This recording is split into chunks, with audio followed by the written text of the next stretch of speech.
Welcome to the deep dive, where we try to cut through the noise and get straight to the insights you need. If you've ever felt a bit overwhelmed by, the whole world of digital assets and Web3, that sort of decentralized internet thing where users are meant to have more control, trying to manage crypto or NFTs, juggling all these different tools and platforms, well, you're definitely not alone. It can feel like you need a whole separate toolkit just to keep track. Oh, it's absolutely true. The sheer number of options is frankly daunting. Different Yeah. wallets, exchanges, dApps. For a lot of people, just finding one single place, something streamlined that actually works well and is secure. Yeah. That's the big challenge. And that's exactly what we're unpacking today. We're focusing on Bitget Wallet. It's a pretty prominent all-in-one Web3 crypto wallet, and it really aims to simplify all that complexity we just talked about. So our mission for this deep dive is basically to give you a clear, comprehensive picture of what Bitget Wallet actually is, what it does, its main advantages, maybe some drawbacks people mention, and how you'd actually start using it. The goal is really for you to walk away feeling properly informed, without getting totally bogged down in tech jargon. Okay, sounds good. Let's dive in then. So at its core, right, Bitget Wallet is a decentralized Web3 crypto wallet. That's the foundation. But what's really interesting, I think, is how it positions itself. Mm-hmm. It's not just a place to like stash your digital assets. Okay. It's really designed as this all-in-one platform for managing your crypto, your NFTs, basically trying to consolidate a lot of the separate tools you might otherwise need. You said much more than just a place to store assets. Can you unpack that a bit? Like, what are these extra functions that make it more than just a digital safe? And how do they, change things for someone actually using Web3? Yeah, absolutely. So beyond just holding your crypto and NFTs, which, by the way, it does very broadly, Mhm. supporting something like over 130 different blockchains and more than 1 million cryptocurrencies, which is huge. Wow. Okay. It integrates a whole suite of other features. And it's not just about having lots of support. It really changes how you interact with everything. It means you could potentially run complex DeFi strategies or manage a whole bunch of different NFTs without needing like 5 different wallets or bridging tokens constantly or trying to find liquidity here and there. Right. So it's solving those kind of workflow headaches. What else does it actually do day to day? Well, a big one is integrating trading and swapping right inside the wallet. So it combines features you'd normally find in a wallet with features of a decentralized exchange, DX. You can swap currencies directly in the app, and it even tries to get you the best price by pulling liquidity from different places. And I saw in the source material it also highlights a built-in dApp browser. That sounds significant. Yes, exactly. That gives you direct access to literally thousands of decentralized apps, DeFi, gaming, whatever. So you're basically interacting with Web3 right there from inside your wallet. It sounds like they're really pushing for it to be a central hub. Precisely. And to add to that, it includes a launchpad platform. This gives users potentially early access to new projects through what they call IEOs, initial exchange offerings. Interesting. Plus, if you're interested in earning passively, it offers various things like staking and other DeFi services. Again, all accessible and managed right there in the wallet. And what about NFTs? You mentioned those earlier. Yep, it's got an NFT marketplace built in too, so you can view your collections, manage them, even trade them directly within the app. So yeah, it really does seem to aim to be this comprehensive hub for pretty much all your Web3 activity. Okay, so pulling all that together, those integrated features must form its main advantages then. Absolutely. And the first big one, which is always crucial in this space, is security. The app uses, advanced encryption, two-factor authentication, the standard stuff, but done well. But what's really significant here, what kind of stands out, is that it's backed by the Bitget User Protection Fund. Ah, yes, I saw that mentioned. Yeah, and this fund is valued at over $300 million, which isn't just a number, right? It's a direct response to one of the biggest worries in crypto security breaches. It signals a real commitment to user confidence.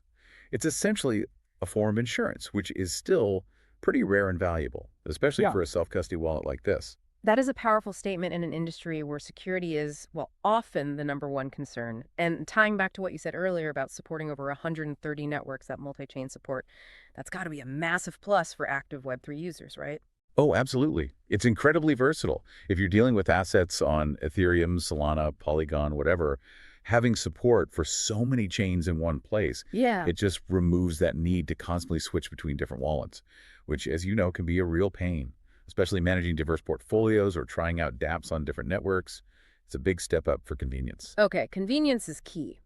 But lots of platforms claim to be easy to use. What specifically about Bitget Wallet's interface makes it user-friendly, especially maybe for someone totally new to Web3? It's a fair question. The design itself aims to be intuitive, to reduce that learning curve. But I think the biggest factor in its ease of use is simply having everything consolidated.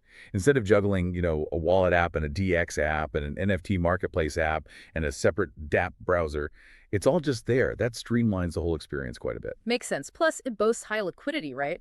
The sources mention it aggregates liquidity from top DEXs, which should mean better trading prices for users. It really seems to tick a lot of boxes on the pro side. Very integrated. It does. However, with all this convenience and functionality, it's always important to look at the whole picture. We need to be balanced. While it offers a lot, some users have apparently reported occasional slowdowns with the app, Ah, okay. which can be frustrating, right?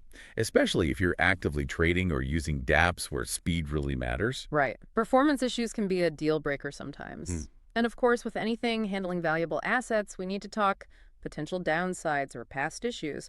What about security historically? Yes, this is really important context for anyone considering it. The source material does note that the company had a security incident back in 2022. It resulted in about $8 million in asset losses at the time. Okay, that's significant. It is. Now, it's crucial to add that the company has apparently strengthened its security measures significantly since then, and as we just discussed, they established that very large user protection fund. But that past incident, it's still something potential users might see mentioned and should be aware of. It highlights how security is always an evolving challenge in this space. Absolutely. Important context indeed. So, okay, let's say someone listening is thinking, all right, maybe I want to try this out. What's the practical first step? How do you get started? Right, the basics. First step is just downloading the app. Usual places: Google Play for Android, the App Store for Apple devices. Then when you open it, you follow the steps to create a new wallet, setting up a secure password, that kind of thing. But then comes the most critical step, and I really can't overstate this. Okay. The app will generate a recovery phrase, usually 12 words, sometimes 24. You absolutely must write this phrase down, on paper. Store it somewhere incredibly secure, completely offline. Never share it. Never screenshot it. Never store it digitally. If you lose this phrase, you lose your funds, period. Wow, that really drives home the self-custody aspect, doesn't it? Total control means total responsibility. Exactly. That recovery phrase isn't just some password reset thing. It is the key to your vault. Its security is entirely on you. A very powerful reminder. So after you've very carefully secured that phrase offline, what's next? After that, it gets more straightforward. You can add the specific cryptocurrencies you want to manage in the wallet. Then you use your wallet's unique address, think of it like your crypto bank account number, to deposit funds from an exchange or another wallet. Or you can send crypto out to other addresses. Pretty standard wallet functions at that point. And once you've got some funds in there, that's when you can start exploring all those integrated features we talked about earlier. The trading, the swapping, browsing dApps, maybe checking out the Launchpad. Exactly. That's when the all-in-one aspect really comes into play. Okay, so let's just recap our deep dive into Bitget Wallet then.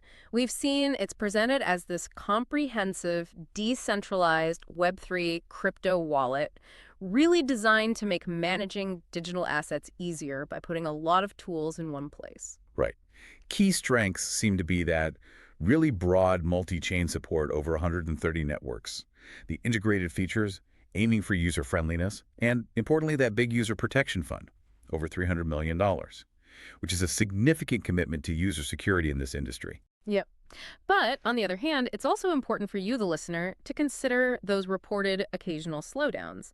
That could be an issue depending on how you use it.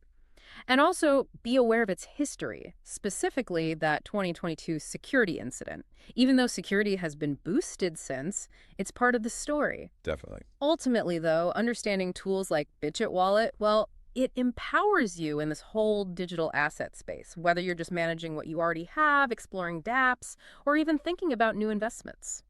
And that leads us to a final thought, maybe something for you to consider. As these digital asset management tools get more and more comprehensive, more integrated like Bitget Wallet aims to be, how might that actually change your relationship with decentralized finance and digital ownership? What new opportunities or maybe even new challenges could emerge for the future of Web3 because of tools like this? That's definitely something for you to mull over.